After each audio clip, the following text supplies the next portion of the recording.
15-ші күн. Өзіңді және жүрегіңе жара салған адамдарды кешіру. Бүгінгі дәрісіміз кешірімге арналады. Өзіңізді және сізді ренжіткен адамдарды кешіру арқылы өзіңізді сүюдің жаңа деңгейіне жол ашасыз. Соңғы 2 аптада сізге кедергі болған түрлі ескі наным-сенімнен арылу үшін көп тер төктіңіз. Бұл оңай жұмыс емес екенін білем. Сондықтан жетістіктеріңізді атап өтуге уақыт бөліңіз. Бүгін айнаға қарағанда өзіңізді әлдеқайда жеңіл сезіндіңіз бе?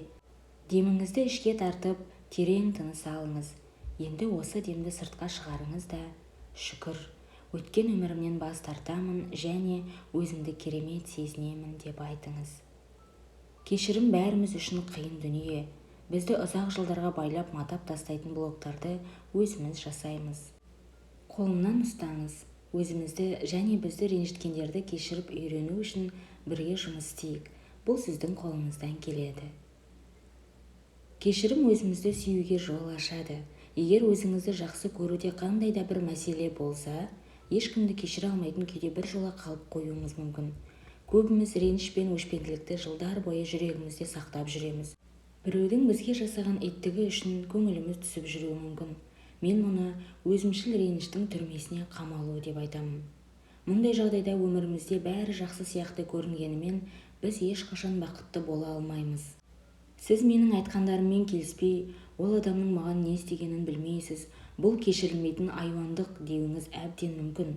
Кешіргің келмеу өзіңе жасайтын ең қорқынышты нәрсе. Ол күн сайын бір шай қасық у жұтумен бірдей. У бірте-бірте іште жиналып, бір күні сізге зиянын тигізеді.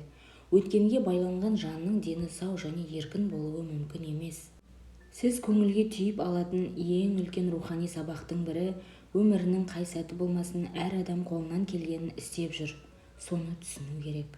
Адамдар өз түсінігімен, жинаған ақпараты және білімімен ғана көп нәрсе істей алады. Басқаларға қиянат жасаған адамның өзі балалық шағында қорлық көрген. Зорлық-зомбылық деңгейі неғұрлым жоғары болса, олардың ішкі жан азабы соғұрлым күшейеді және адамға одан бетер қатты бас салады. Бұл олардың мінез-құлқын кешіріп ақтап алуға болады деген сөз емес. Дегенмен, рухани өсу үшін олардың ішкі дертін біліп жүргеніңіз дұрыс. Сіз ұмыта алмай жүрген оқиға баяғыда болып, бояуы әлде қашан сіңген. Оны еркіне жіберіңіз. Өзіңізге еркін болуға мүмкіндік беріңіз. Өзіңіз қолдан жасап алған тар қапастан шығып, өмірдің шуағына қадам басыңыз. Қолыңыздан келмесе, өзіңізден неге өзіңді ойламай, бұл азапқа жылдар бойы төзіп келесің деп сұраңыз. Шынымен неге сіз сол жағдайдан әлі шыға алмай жүрсіз? Сізде 2 таңдау бар. Біріншісі, сол жағдайға тіреліп, өмір бойына ызалы күйіңізде өтесіз. Екіншісі, өткенді шын жүректен кешіріп, оны жіберіп, сөйтіп, қуанышқа толы жайма-шуақ өмір сүру арқылы өзіңізге жақсылық жасайсыз. Өміріңізді қандай кейіпте көргіңіз келеді, дәл сондай етіп жасауға мүмкіндік бар. Өйткені сізде таңдау еркіндігі бар. Бүгінгі дәрістің мақсаты өз бағаңызды білуді үйретіп, өміріңізге тек сүйіспеншілікке толы тәжірибелерді ғана кіргізетін деңгейге жеткізу. Өтінемін, қарымта қайтарам деп уақытты босқа кетірмеңіз. Одан ешқандай пайда жоқ.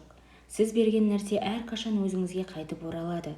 Сондықтан болған нәрсенің бәрін өткенде қалдырып, дәл қазір өзіңізді сүюге күш салыңыз. Сонда болашағыңыз да жарқын болады. Бір қызығы, кешіріммен жұмыс істегенде оған қатысы бар адамдарға барып, оларды кешіретініңізді айтудың қажеті жоқ. Білем, кейде солай істегіңіз келетін болар, бірақ одан келіп кетер ештеңе жоқ. Кешірудегі негізгі жұмыс сіздің жүрегіңізде және айна алдында жасалады. Есіңізде болсын, кешірім басқалар үшін емес, өзіңізге қажет. Көп адам маған біреуді шын ниетімен кешіргенін, бір таңғаларлығы арада 1-2 ай өткенде өзін ренжіткен адам кешірім сұрап қоңырау шалғанын немесе электронды хат жолдағанын айтады. Мұндай жағдай айна алдында кешірім жаттығуын жасағаннан кейін жиі болатын сияқты. Сондықтан бүгінгі сабақта айнамен жұмыс істегенде бойыңыздағы сезімдерді терең сезінуге тырысыңыз. Аффирмация жасайық. Өзімді кешірген соң, басқаларды кешіру әлде қайда оңай болады. 15-ші күннің айна жаттығуы. Менің ойымша, кешіріммен жұмысты айна алдында жасағанның пайдасы зор. ыңғайланып отырып жаттығу жасайтын айна табыңыз. Мәселен, мен жатын бөлменің есігінің артындағы ұзын айнаны қолданамын. Бұл жаттығуды орындауға арнайы уақыт бөліңіз. Әрі оны жиі қайталауға тура келуі мүмкін. Көбімізде кешіретін адамдар баршылық. Айнаның алдына отырып көзіңізді жұмыңыз. Бірнеше мәрте терең тыныс алыңыз. Жайланып отырғаныңызға көз жеткізіңіз. Өмір жолында сізді ренжіткен адамдар туралы ойланыңыз. Олар ойыңызға біртіндеп оралады. Енді көзіңізді ашып, оның біреуіне дауыстап былай деңіз: сенің істегенің жаныма қатты батты. Мұны ешқашан ұмыта алмаймын деп ойлайтын едім. Дегенмен мен бұдан былай өткенге өкпе артпаймын. Мен сені кешіруге дайынмын. Тіпті дәл қазір кешіргіңіз келмесе де, кешіруге дайынмын деп аффирмация жасай беріңіз. Кешірімге ұмтылуға оған дайын екендігіңіз де жеткілікті.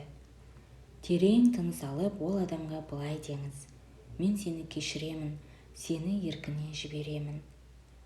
Қайта дем алып, мына сөзді қайталаңыз: сен боссың, енді мен де еркінмін. Өзіңізді қалай сезінесіз, соған назар аударыңыз. Беймәлім бір қарсылық пайда болуы немесе керісінше жеңілдеуіңіз мүмкін. Егер қарсылық бар болса, жай ғана тыныс алып, аффирмация жасаңыз: мен бүкіл қарсылықтан арылуға дайынмын.